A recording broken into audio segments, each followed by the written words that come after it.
급작스럽게 어쩔 수 없이 저희가 영상 예배를 통하여서 인사를 나누고 또 하나님의 평안을 그렇게 서로 나눠야 될 상황이 됐습니다. 오늘 설교 말씀만 아직 저작권 문제가 어떻게 될지 해결이 안 될 것 같아서 찬송은 같이 하지 못하고 바로 말씀을 읽고 묵상하고 잠깐지만 기도하는 그런 시간을 갖도록 하겠습니다. 오늘 우리에게 주신 말씀 시편 119편 1절부터 8절까지의 말씀입니다. 시편 119편 1절부터 8절까지의 말씀을 교독하시지요. 제가 1절, 여러분이 2절, 그리고 마지막 절은 함께 읽도록 하겠습니다. 이스라엘은 이제 말하기를 그들이 내가 어릴 때부터 여러 번 나를 괴롭혔도다. 그들이 내가 어릴 때부터 여러 번 나를 괴롭혔으나 나를 이기지 못하였도다. 밭가는 자들이 내 등을 갈아 그 고랑을 깊게 지었도다. 여호와께서는 이로우사 악인들의 줄을 끊으셨도다. 무릇 시온을 미워하는 자들은 수치를 당하며 물러갈지어다. 그들은 지붕의 풀과 같을지어다. 그것은 자라기 전에 마르는 것이라. 이런 것은 베는 자의 손과 묶는 자의 품에 차지 아니하나니 지나가는 자들도 여호와의 복이 너희에게 있을지어다 하거나 우리가 여호와의 이름으로 너희에게 축복한다 하지 아니하였느니라. 아멘. 함께 잠깐 기도하시지요. 하나님, 이 시간 우리가 어쩔 수 없이 영상을 통하여 비대면으로 모이게 되었지만 이런 시간을 통하여서도 동일하게 하나님께서 역사하여 주시고 어쩔 수 없는 상황 가운데서 드려지는 이 예배를 통하여서도 하나님의 임재를 경험하게 하시며 우리가 서로에 대해서 돌아보고 이 예배를 귀히 여길 수 있는 그런 귀한 시간으로 우리의 마음과 생각을 회복시켜 주시옵소서. 성령 하나님께서 우리의 들을 귀와 마음과 생각과 뜻을 열어주시기를 구하며 예수님의 이름으로 감사하며 기도하옵나이다. 아멘. 오늘 오전 한 10시 반쯤 돼서 급하게 신방을 담당하신 목사님께 전화를 받았습니다. 산부 예배에 참석하셨던 한 성도님께서 코로나 확진되셨다는 소식이었습니다. 사실 순간적으로 좀 멍해지던데요. 뭘 해야 될지 잘 모르겠었습니다. 꽤나 코로나 예방에 그래도 애를 써왔는데 왜 하필 이런 일이 일어났지 하는 원망스러운 마음이 한편에 먼저 왔습니다. 동시에 이게 내가 해야 될 일은 아니지 하는 생각이 들어서 지금 내가 할 일이 무엇인가를 하나하나 좀 정리를 해가기 시작했습니다. 먼저는 제일 먼저 해야 될 일이 성도님의 동선이 어떻게 됐는가, 어떤 예배를 참석하셨는가 한 것을 파악해야 되겠다 생각하고 같은 예배에 참석하셨던 분들 명단 파악하고 또 각각의 모임 어떤 모임에 참여하셨는지 다른 예배의 모임에 참여하신 것도 파악해서 방역 당국과 먼저 연락을 하면서 저희 교회 안에 지금 이런 일이 생겼습니다. 어떻게 하는 것이 지침대로 따르는 겁니까? 이야기를 나누고 그 명단을 또 넘겨주고 하는 생각보다는 좀 이거 긴 과정이던데요. 또 온라인으로 급하게 당회 장로님과 목사님들 같이 그냥 잠깐이라도 빨리 모여야 되겠다. 온라인으로 온라인으로 카톡을 통해서 모여서 이 코로나 확산 방지를 위해서 우리가 뭘 어떻게 결정하는 게 좋겠나라고 결단을 해보니까 이번 주일까지 포함입니다. 주일까지는 모든 모임을 좀 자제해야 되겠다라고 하는, 그래서 예배도 다 온라인 비대면으로 드리고 모든 회의도 줌으로 할 수 있는 회의가 있다고 하면 하시고 그렇지 않으면 다 온라인으로 교회 학교까지 다 그렇게 하자라고 결정을 내렸습니다. 또 자율적으로는 밀접 접촉자가 교역자들이 밀접 접촉자가 될 수밖에 없는 그런 상황이 된 것 같아서 이건 이거 방역 당국에서 요구한 게 아니고 교역자들 스스로가 자가격리를 며칠간은 좀 하려고 합니다. 교역자들만, 다른 분들과 따로 접촉 없이 교역자들끼리 주로 자가격리를 좀 하려고 합니다. 교회가 코로나 확산의 통로가 되지 않는 게 중요하겠다라고 생각해서 이와 같은 일들을 하나하나 조치를 취해간 겁니다. 물론 이 놀라셨을 성도님들이 많이 계실 겁니다. 근데 놀라셨을 성도님들에게 미리 말씀드리는 건 직접 방역 당국으로부터 연락을 받으시거나 아니면 저희가 먼저 선제적으로 교회에서 지금 연락을 드리고 있습니다. 그 같은 예배나 같은 모임에 참여하셨던 분들은 다 연락을 아마 받게 되실 겁니다. 그런 분들을 제외하시고는 나머지 일상적인 생활을 그대로 하셔도 된다고 합니다. 뭐 그런 분들까지 지금 어려움을 겪으실 필요는 없습니다. 근데 이런저런 조치들을 가만히 취하다 보니까 저 스스로가 좀 이런 생각이 든 겁니다. 이거 좀 오버하는 거 아닌가? 굳이 이렇게까지 해야 되나? 물론 교회가 방역에 있어서는 먼저 선제적으로 더 엄격하게 방역 규칙을 좀 만들어서 그렇게 감염 확산을 막기 위해서 애쓰는 게 당연한 겁니다. 당연하고 그렇게 해야 되는 게 맞습니다. 그런데 사실 교회가 하는 이 선제적인 조치들이 다른 공공기관이나 편의시설보다 훨씬 더 엄격합니다. 왜 이렇게 더 엄격하게 방역 지침을 가지고 조치를 취해야 할까 생각을 해보면 이 코로나 팬데믹의 초기에 있었던 여러 이 사건들 때문일 겁니다.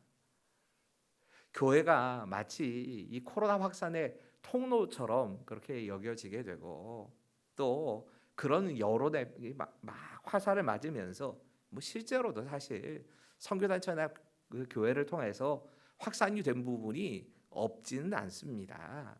있는 게 사실입니다. 우리가 틈을 주고 잘못한 것은 맞지만 과도하다 싶을 만큼 교회에 탓을 돌리고 교회가 집중적인 화살을 맞게 되면서 교회들 스스로가 이 교회가 앞으로 복음을 전해야 되는 복음의 통로가 돼야 되는데 그런 역할을 하려고 하면 더 엄격해야 된다. 또 이것이 하나님의 영광을 가리는 일이 돼서는 안 되니까 교회 공동체가 하나님의 영광을 가리지 않아야지 하는 마음으로 스스로가 더 엄격하게 그렇게 해가는 겁니다.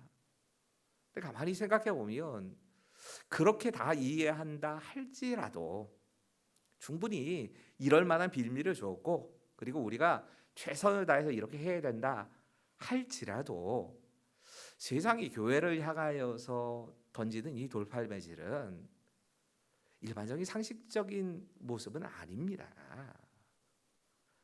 교회가 그렇게까지 큰 잘못을 해서 돌을 맞고 있다는 생각은 솔직히 저는 잘 못하겠습니다.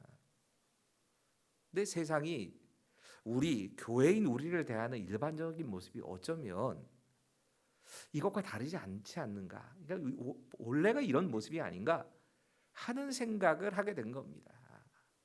오늘 본문의 핵심 구절을 굳이 꼽으라고 하면 오늘 본문 4절의 말씀일 겁니다. 우리 4절의 말씀 같이 읽어볼까요? 시작. 여호와께서는 이로우사 악인들의 줄을 끊으셨도다.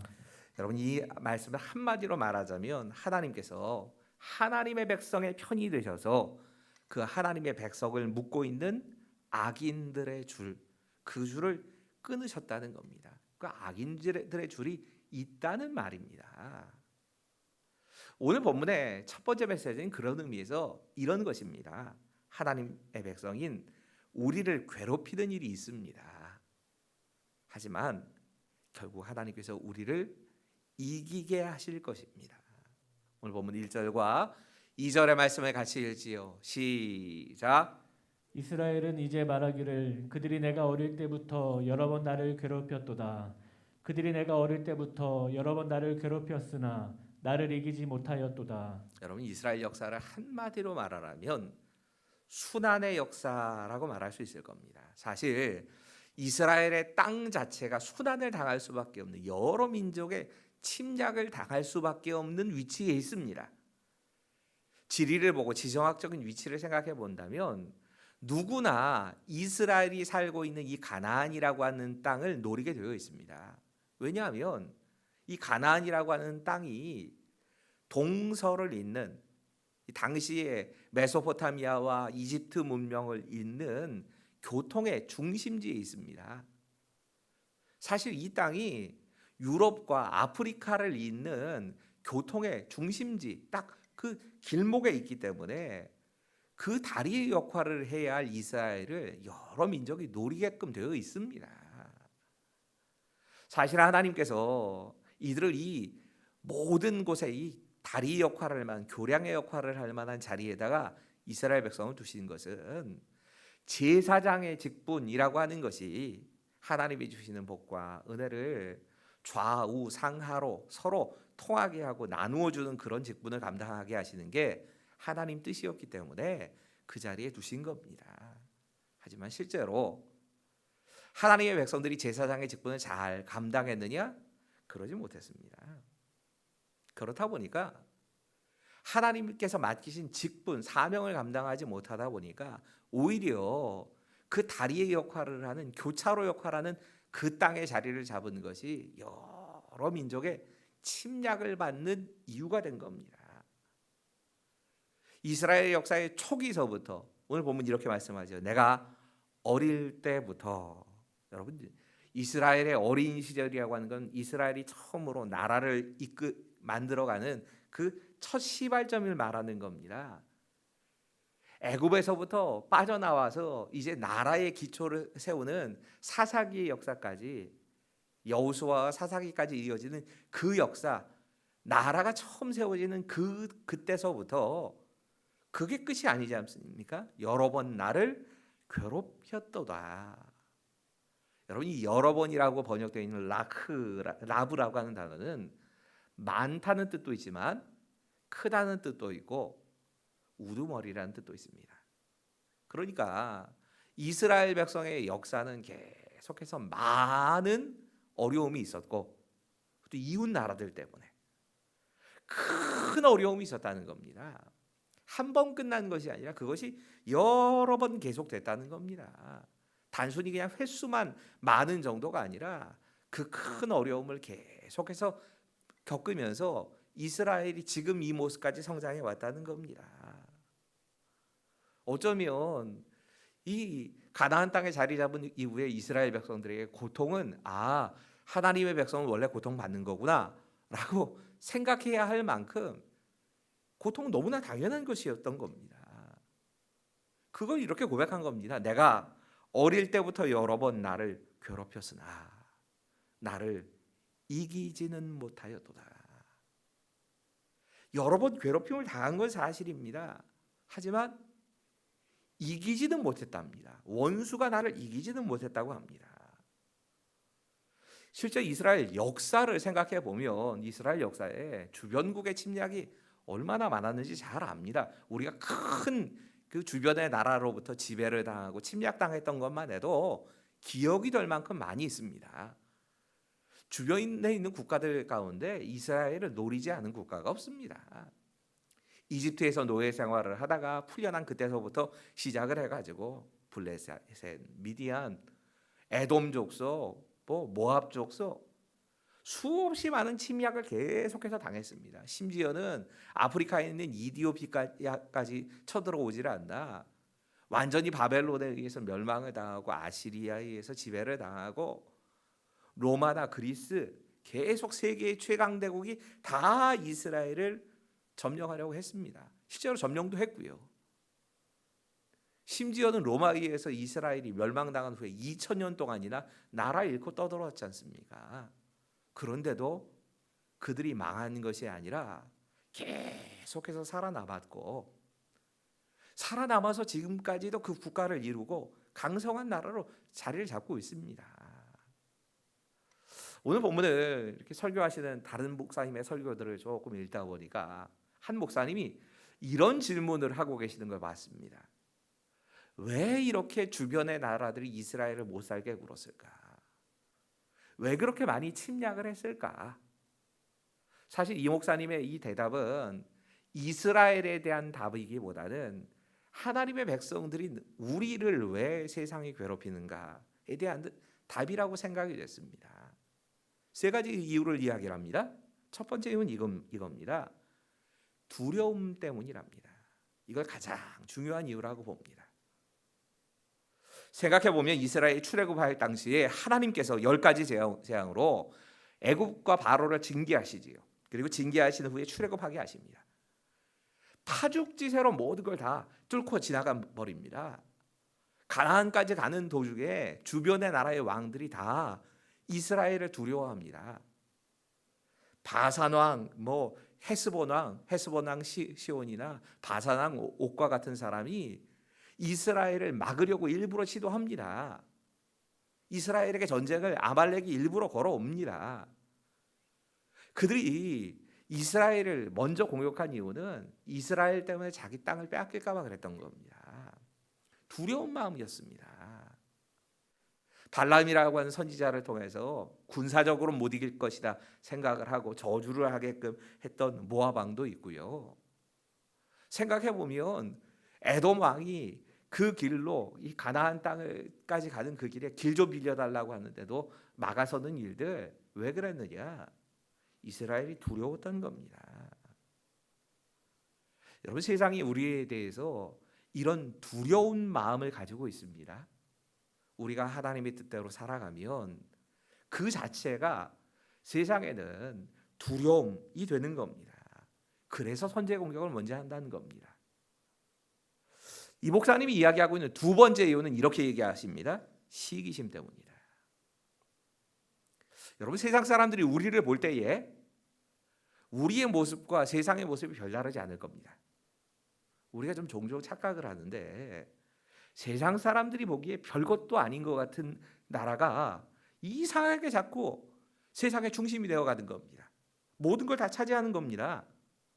가나안 땅은 누구나 차지하기를 원하는데 그저 노예 출신에 불과한 이스라엘 백성들이 다 노리고 있던 그 가나안 땅을 그냥 덜컥 차지해 버리는 겁니다.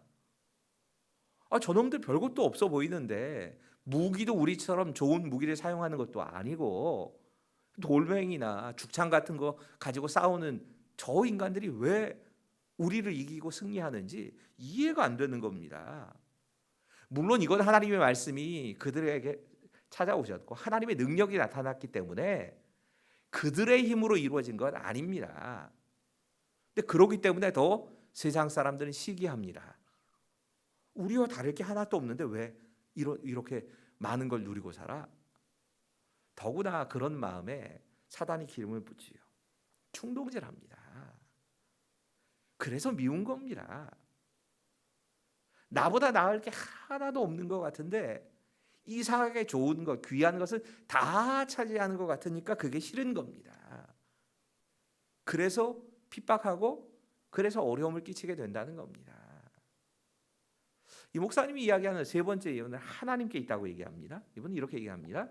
하나님께서 성도들을 이 세상의 악한 자들을 통해서 연단시키시는 것이다. 여러분, 이런 시간을 통해서 이 악한 자들을 통하여 우리를 연단하시면서 우리 안에 교만을 깨뜨리십니다. 내가 원래 잘나서 이걸 얻은 게 아니라는 걸 하나님이 깨닫게 하시는 겁니다. 하나님이 우리를 쓰시려고 하면 반드시 연단을 통과한다고 하지요. 불로 연단한다 하는데 우리 안에 있는 불순물들을, 금이 아닌 다른 불순물들을 불을 통과하게 하면서 싹 빼내시는 겁니다. 교만을 빼내시고 거짓을 빼내시고 죄악을 버리게 하시고 그런 과정을 통해서 하나님께서 우리를 다듬어 가십니다. 그러니까 우리에게는 어려움이 있는 겁니다. 그 어려움 때문에 망하는 것이 아니라 하나님이 우리를 그 어려움에서 이기게 하십니다. 이것이 오늘 본문의 두 번째 메시지입니다. 같이 읽어볼까요? 시작. 하나님께서 우리를 묶고 있는 악인의 줄을 끊어주실 것입니다. 오늘 본문 3절 4절의 말씀입니다. 제가 읽습니다. 바가는 자들이 내 등을 갈아 그 고랑을 길게 지었도다. 여호와께서 의로우사 악인들의 줄을 끊으셨도다. 그냥 읽어가지고는 이 말씀이 뭔지가 잘 모르겠더라고요. 근데 성경학자들이 대체적으로 두 가지로 해석을 합니다. 한 가지는 이 마치 사람을 눕혀놓고 밭을 가는 것처럼, 이런 밭을 갈 때는 막 고랑을 파기도 하고 거기를 왔다 갔다 하면서 곡괭이질 해야 되고 그러면서 그 밭을 가는데 사람의 등짝에다 그 밭을 가는 것처럼 막 왔다 갔다 하면서 그러면서 사람의 이 몸에다가 흉터를 내고 그렇게 괴롭혔다, 이렇게 해석을 하기도 합니다. 근데 저는 이 해석보다는 두 번째 해석이 훨씬 타당하다고 생각하는데 이건 마치 사람을 소처럼 다룬 겁니다.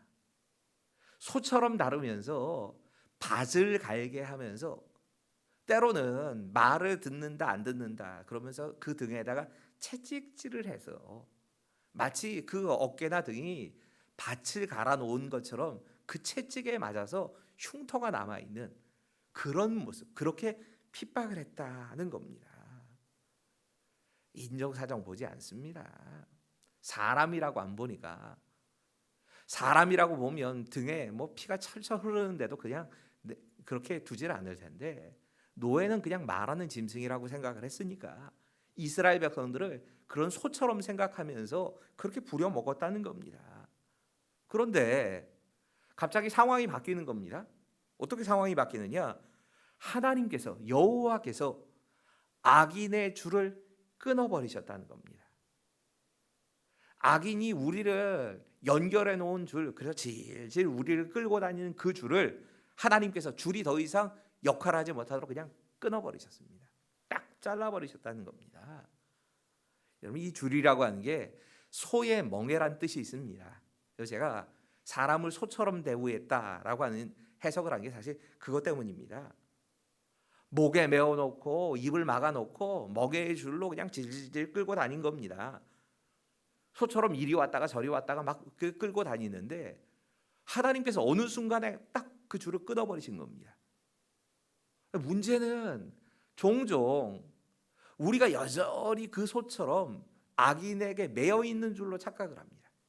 그래서 악인이 이리 가라 그러면 저리 가고, 또 저리 가라 하면 이리로 저리로 가고, 이러고 가기 시작하는 겁니다. 근데 사실 하나님은 그 우리를 묶고 우리를 끌고 다니는 도구, 그 줄을 이미 끊어버리셨다는 겁니다. 여러분, 끊어졌는데 끊어진 줄 모르고 소처럼 끌려다니는 것도 문제고요.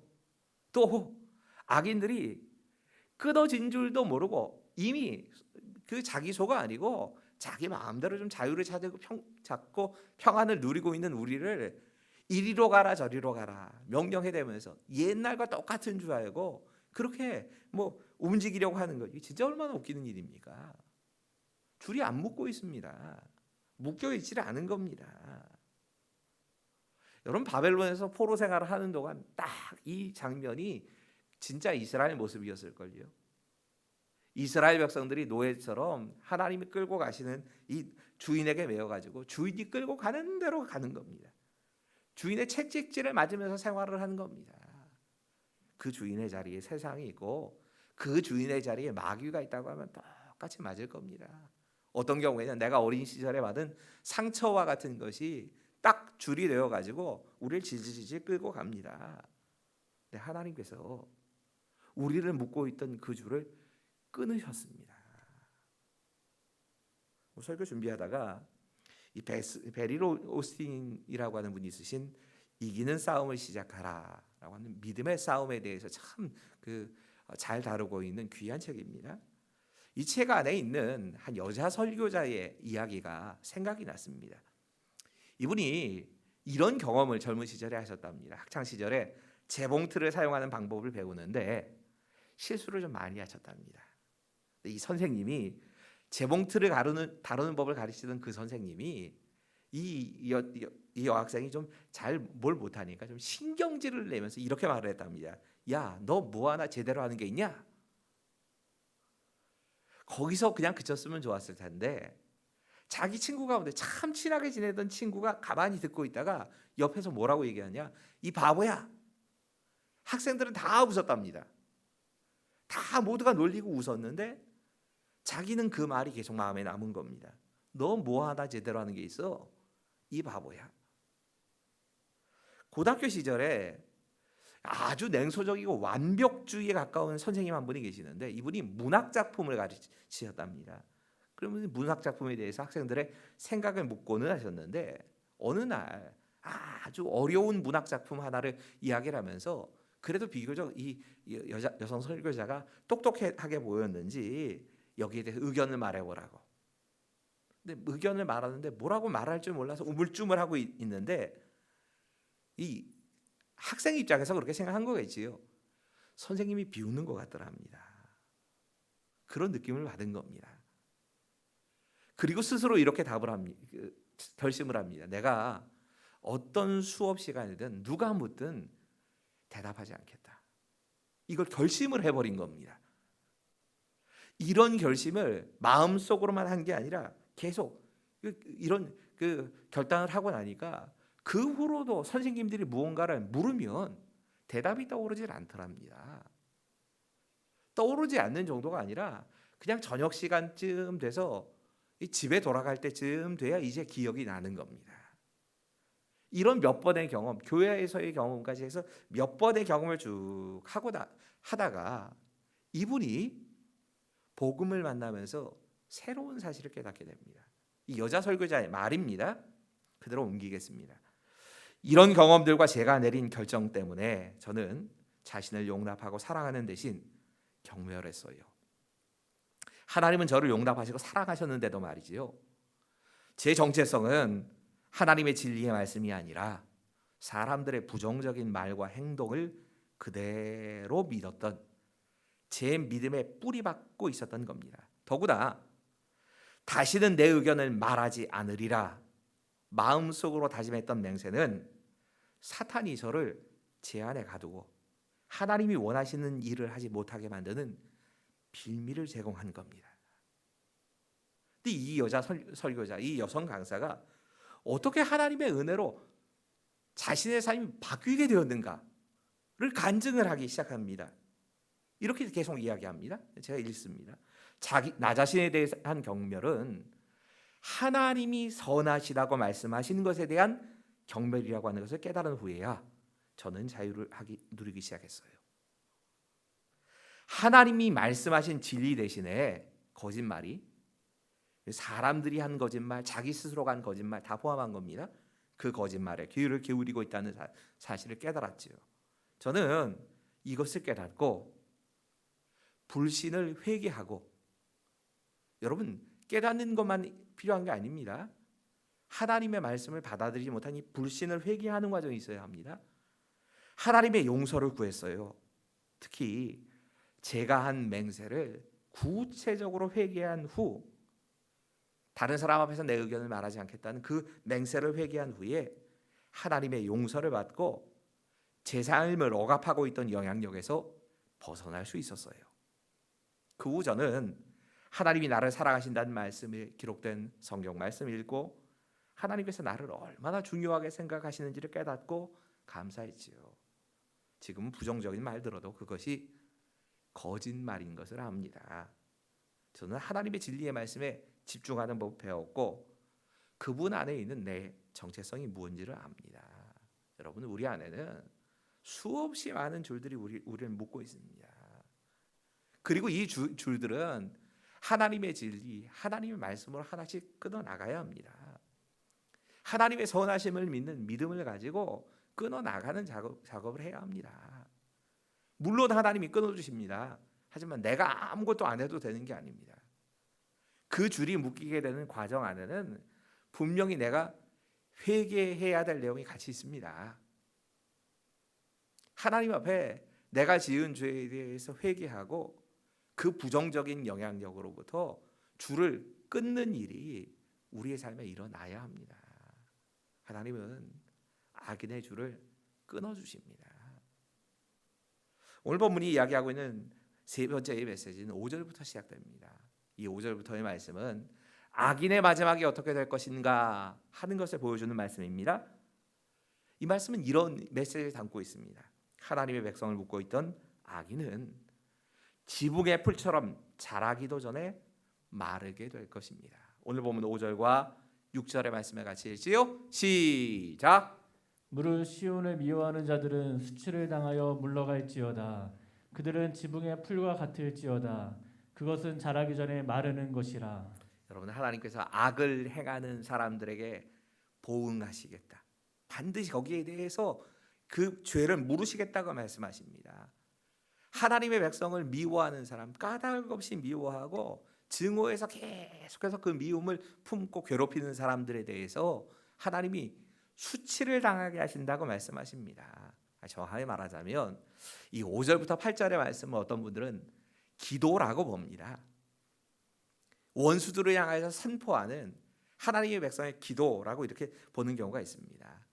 이 수치를 당한다는 말이 참 특이한 의미를 가지고 있던데요. 원어의 뜻을 보면 열심히 농부가 밭을 갈았는데 비가 오지 않는 상황, 이걸 수치를 당한다고 말한답니다. 내 딴에는 최선을 다해서 노력을 안 한 게 아닙니다. 다 해놨습니다. 근데 하늘에서 비가 안 떨어지는 겁니다. 그리고 결실을 거둘 수가 없지요. 이런 삶이 악인의 삶이 될 것이다. 정말 까닭 없이 하나님의 백성을 괴롭히는 사람들, 그 사람들에게 하나님께서 이렇게 보답하시겠다고 말씀하신 겁니다. 더 희한한 말씀이 그 다음에 나옵니다. 이렇게 말씀합니다. 그들은 지붕에 풀과 같을지어다. 그것은 자라기 전에 마르는 것이라. 사실 우리 문화에서는 이해가 잘 안 되던데요. 근데 당시의 사람들에게는 이게 어려운 이야기는 아니랍니다. 우리나라처럼 집을 짓는 게 아닙니다. 이스라엘은, 특히나 이 고대 이스라엘은 나뭇가지 그리고 흙, 이걸 다 버무려 가지고 지붕을 그냥 위에다 씌워 놓는답니다. 그런데 이렇게 그 씌워 놓은 지붕 안에는 풀의 씨앗도 자라고 있고, 또 그 안에 뭐 나무 가지가 있으니까 생명력 있는 뭔가들이 있을 거 아닙니까? 봄이 되면 비를 맞습니다. 그러면 풀들이 지붕에서 자라기 시작하는 겁니다. 이 비를 맞고 자라는 풀이, 이 지붕 위에 있는 풀들의 특징은 뭐냐? 건기가 되면, 이제 뜨거운 바람이 불고 비가 내리지 않는 상황이 되면 지붕에 올라가서 그 풀 뽑지 않아도 저절로 그 풀들이 다 말라버린다는 겁니다. 다 말라 죽는다는 겁니다. 악인의 결국이 그렇게 될 거라는 겁니다. 근데 한 가지 좀 특이한 사실을 알았습니다. 여기 지붕이라고 번역되어 있는 까끄라고 하는 이 단어가 히브리어로 다른 뜻이 있는데, 그건 예수님의 비유에 나오는 돌밭이라고 하는 의미가 그대로 담겨 있답니다. 여러분, 돌짝밭에 뿌려진 씨앗의 이야기를 우리가 예수님의 비유 가운데 많이 들었지 않습니까? 근데 마치 하나님을 증오하는 사람들의 삶이 그런 모습과 같다는 겁니다. 돌밭이라 하지만 이스라엘의 돌밭은 그 위에는 살짝 흙이 있습니다. 그 아래가 돌밭입니다. 원래는 위에는 흙이 있다 보니까 무언가가 뿌려지면 그 뿌려진 것이 싹이 올라오고 자라는 것처럼 조금 올라옵니다. 그런데 흙이 얇게 있다 보니까 결국에는 그 자라는 풀이 되었던 꽃이 되었던 곡식이 되었던 열매 맺기 전에 다 말라버린다는 겁니다. 새벽 시간에는 좀 이 뜨겁지 않을 때에는 흙이 있으니까 자라는 것처럼 보이다가 한 12시쯤 되면 갑자기 그 수분이 공급되지 않고 햇빛 강하기만 하면 시들시들해지는 겁니다. 그럼 어떻게 되느냐? 뽑을 새도 없습니다. 뽑을 필요도 없습니다. 지가 알아서 죽어버리는 겁니다. 그렇게 싹이 났다가 금방 시들어버리는 것처럼 악인의 운명이 그렇게 될 것이다. 이걸 선언한 겁니다. 당장에 눈에 보이는 꽃과 그 자라나고 있는 그 모습만 우리는 보지만 오래 못 간다는 얘기입니다. 열매 맺지 못한다는 얘기입니다. 7절 이어지는 말씀입니다. 같이 읽죠. 시작. 이런 것은 베는 자의 손과 묶는 자의 품에 차지 아니하나니. 여러분, 이 지붕에 말라 사라지는 풀과 같다. 그래놓고는 또 뭐라고 얘기하냐면 베는 사람의 손이나 묶는 자의 품에 차지 않는다고 합니다. 이게 사실 저는 이걸 잘은 이해를 못했어요. 근데 이 농경 그 사회에서 사는 사람들이 글을 좀 읽다가 보니까 어린 시절에 저도 좀 잠깐 경험했던 비슷한 이야기더라고요. 우리가 곡식을 추수할 때가 되면 뭐 농촌 봉사활동이나 뭐 이렇게 가다 보면, 제가 농촌 지역에서 아버님 목회하셨으니까 가끔 벼를 베러 갈 때가 있거든요. 근데 가서 보면 낫을 들고 이 곡식 단이 되는 거, 이거 열매가 있는 것들을 잡고 밑에를 자릅니다. 그리고 그 자른 그 곡식이 담겨 있는 것들은 품에다 자꾸 쌓아두었다가 어딘가로 옮기게 되어 있습니다. 꼭 이렇게 되어야 하는 게 곡식의 특징인데 지금 악인을 뭐라고 얘기를 하냐면 베는 자의 손에도 차지 않는다. 베려고도 하지 않는다는 겁니다. 그냥 내버려둬도 어차피 죽을 거니까. 심지어 품에는 안 안습니다. 보관하기 위해서 뭔가 가져가려고 단에 묶어서 이 보관하는 저장상고에 넣지를 않는다는 겁니다. 가치가 없다는 겁니다. 악인이 대단히 융성해 보이고 대단히 막 여기저기서 잘하는 것처럼 보이는데 열매가 없으니까 적어도 하나님께는 값어치가 없는 인생이 된다는 겁니다. 이게 악인의 모습이라는 겁니다. 사실 이거 자체가 하나님의 무서운 심판입니다. 8절 이어집니다. 지나가는 자들도 여호와의 복이 너희에게 있을지어다 하거나 우리가 여호와의 이름으로 너희에게 축복한다 하지 아니하느니라. 곡식을 심어놓은 사람들뿐만 아니라 그냥 지나가는 사람들조차 다른 세상 사람들조차 야, 너 복 받았어. 뭐 빈말이라도 축복한다. 이러질 않는다는 얘기입니다. 아예 그럴 값어치를 잃어버리고 산다는 겁니다. 여러분 악인의 입장에서 생각을 해보면 여전히 하나님 대적하고 하나님의 백성을 괴롭히고 있다고 생각하고 있습니다. 근데 오래전에 줄이 이미 끊어진 겁니다. 그걸 모르고 여전히 내가 저 사람을 마음대로 짓밟고 있다 이렇게 생각을 하고 교만에 빠져 있습니다. 그리고 자기 나름대로 뭔가는 열심히 일을 합니다. 다 그 모든 게 헛수고라는 겁니다. 한편으로는 교만에 빠져 있고 한편으로는 헛수고를 하면서 그렇게 삶을 살아가는 것 가만 내버려둬도 낯을 댈 필요도 없고 뭐 그 열매에 대해서 따려고 뭘 애를 쓸 필요도 없이 가만히 내버려두면 망하게 되는 그 끝을 향해서 악인이 가고 있다 이렇게 말씀하고 계신 겁니다.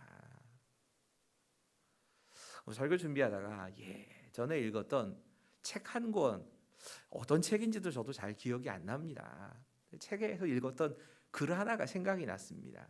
한 경제학자가 쓴 글이었는데 이 경제학자가 두 사람을 표본 조사를 하는 겁니다. 두 사람의 간부를 선택해서 그 유명한 기업의 그 두 명의 간부가 나이도 비슷하고 능력도 비슷하고 성격도 비슷하고 열심도 비슷한 두 사람을 표본으로 잡아가지고 이 두 사람이 어떻게 일하는가를 아주 깊이 조사를 했던 일이 있습니다. 사람의 효율성을 조사하는 그런 조사였는데 연구 결과가 좀 이상하게 나왔습니다. 제가 글로 이렇게 적어놓은 게 있더라고요. 적어놓은 글을 보니까 이 두 사람이 자신의 업무에 이 회사에서 일을 하는 동안에 자신의 업무에 집중해서 일하는 건 19%밖에 안 되더랍니다. 오해하지 마십시오. 두 사람 다 굉장히 열심히 있는 사람들입니다. 근데 간부이다 보니까 다른 해야 될 일이 많은 겁니다. 자기가 해야 될 주 업무가 아니라 회사를 그래서 열심히 뛰기도 하는데 뭐 접대도 하기도 하고 회의도 하기도 하고 심부름도 하기도 하고 이런 일들을 하다 보니까 자신의 힘의 19%만 시간의 19%만 자기가 맡겨진 그 일을 열심히 하더라는 겁니다. 그런데 비슷한 점들이 많은데 희한한 점이 하나 발견된 겁니다. 두 사람 가운데 한 사람이 훨씬 더 효율적으로 일을 하는 겁니다. 왜 이 사람이 더 효율적으로 모든 그 일을 할까 이해가 안 되는 겁니다. 근데 가만히 살펴봤더니 이 두 사람 가운데 한쪽 사람은 정말 업무 시간에도 성실하지만 야근도 하고 특별하게 회사를 위해서 시간을 내서 일을 하는 겁니다. 근데 다른 한쪽의 사람은 정말 이 사람도 충성을 하는데 회사에서 근무해야 될 그 근무 시간만 열심히 일을 하는 겁니다. 자, 그러면 어떤 사람이 더 효율적이고 어떤 사람이 더 좋은 결과를 낳았을까요? 이게 제가 왜 질문을 하고 왜 기억이 났겠습니까? 우리가 일반적으로 생각하기에는 열심히 회사를 위해 더 많은 시간 동안 오래 머물고 그리고 회사의 일에 집중하는 것처럼 보이는 이 사람이 더 많은 결과를 낳을 것 같은데 회사의 업무 시간에만 집중해서 일하는 사람이 40% 이상 더 많은 효율을 내더라는 겁니다. 이해가 안 되는 상황 아닙니까? 훨씬 더 많은 시간 동안 야근도 하고 그 일에 집중하는 사람이 더 많은 효과를 내야지. 회사 그 시간에만 일을 하는 사람이 어떻게 더 많은 효율을 낼까? 연구를 해보니까 간단한 이유들합니다. 누가 더 효율적으로 시간을 사용했는가에 따라 달라진 겁니다. 같은 시간, 아니 훨씬 더 많은 시간 동안 일한 사람보다 같은 시간에 효율적으로 내가 해야 될 우선순위가 무엇인가 생각하고 그 일에 집중한 사람, 그 일에 먼저 한 사람, 그 사람이 30% 가까이 더 좋은 능률을 가지고 더 좋은 효과를 내더라는 겁니다.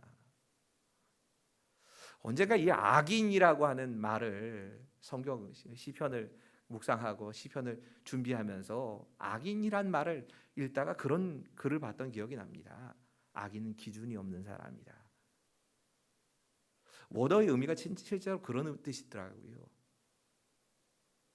기준을 잃어버리고 사는 사람이 악인이랍니다. 삶의 목표가 없이 어디로 가야 할지 모르고 되는 대로 사는 사람이 결국 악인이라고 성경은 그렇게 보고 있습니다.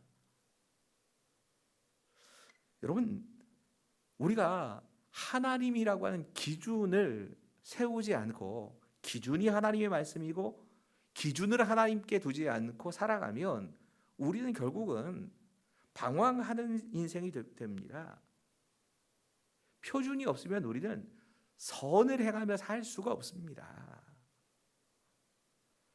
사실 오늘 말씀 묵상하면서 당연히 나는 그리고 우리 모두는 내가 어려서부터 핍박을 당했지만 하나님께서 이기게 하시는 그런 하나님의 백성이라고 당연히 생각을 할 겁니다.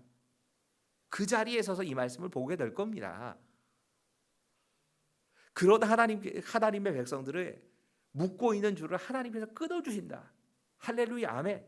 이러고 말씀을 볼 가능성이 많습니다. 그런데 혹시나 우리가 기준을 잃어버리고 있는 악인은 아닙니까? 나는 하나님의 백성이라고 생각을 하는데 하나님을 경외하는 마음도 없고 하나님의 말씀이 기준이어서 사는 삶이 아니라 그냥 악인의 길을 따라서 걷고 있는 사람은 아닌 겁니까? 그래서 자기 잘난 맛에 그렇게 살아가고 기준이 없이 열심히는 사는데 그래서 열매는 맺지 못하는 삶을 살고 있는 게 내 모습은 아닌가. 여러분 오늘 이 말씀을 우리의 삶에 좀 적용하면서 하나님 내가 이 두 갈래의 길 가운데 어디에 서 있는 사람인지 하나님의 백성으로 정말 하나님께서 우리에게 허락하시는 고난 그 고난을 이기면서 성장하고 하나님이 원하시는 그런 모습으로 나를 묶고 있는 그 악한 줄들을 끊어내는 그런 역사가 내 삶에 일어나고 있는가. 그런 사람 되게 해주십시오. 하나님을 나의 삶의 중심에 모시고 그 기준을 따라서 사는 사람 되게 해주십시오. 기도하시고요. 더 나아가서 기도하시면서 하나님 악인의 길이 서지 않게 해주십시오.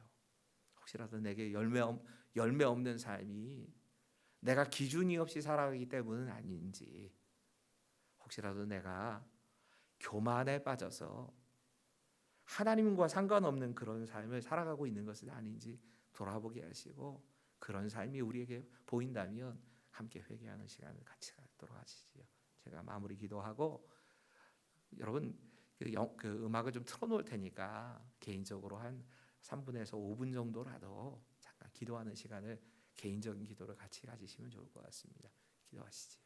하나님 내 삶의 표준을 잃어버리고 그래서 기준이 없이 열매 맺지 못하는 그런 삶이 나의 삶이 아닌가 돌아보기를 원합니다. 분명히 악인의 삶의 특징이 열매 없는 삶이라면 수고하고 애쓰지만 결국에는 그 마지막에 하나님 보시기에는 너 아무런 열매 없다 하는 그런 삶이 나의 삶이 되지 않도록 주님 두렵고 떨림으로 하나님 말씀 앞에 서게 하여 주시옵소서. 비록 어릴 때부터 계속되는 세상의 핍박과 시기와 두려움을 그렇게 질시를 받으면서 살아가지만 하나님 안에 하나님 말씀을 붙잡고 사는 그런 삶을 살게 하시고 하나님께서 우리에게 원하시는 그 모습대로 바르게 잘 빚어져가는 하루하루가 되게 하여 주시옵소서. 우리를 묶고 있는 악한 줄이 끊기는 것을 경험하게 하여 주시고 우리가 서 있는 그 자리에서 하나님께서 열어주시는 그 나라를 내 삶에서 맛보며 그 하나님을 주인으로 모시고 사는 우리의 모든 삶이 될 수 있도록 주님도 오시고 인도하실 것을 믿으며 예수님 이름으로 감사하며 기도하옵나이다.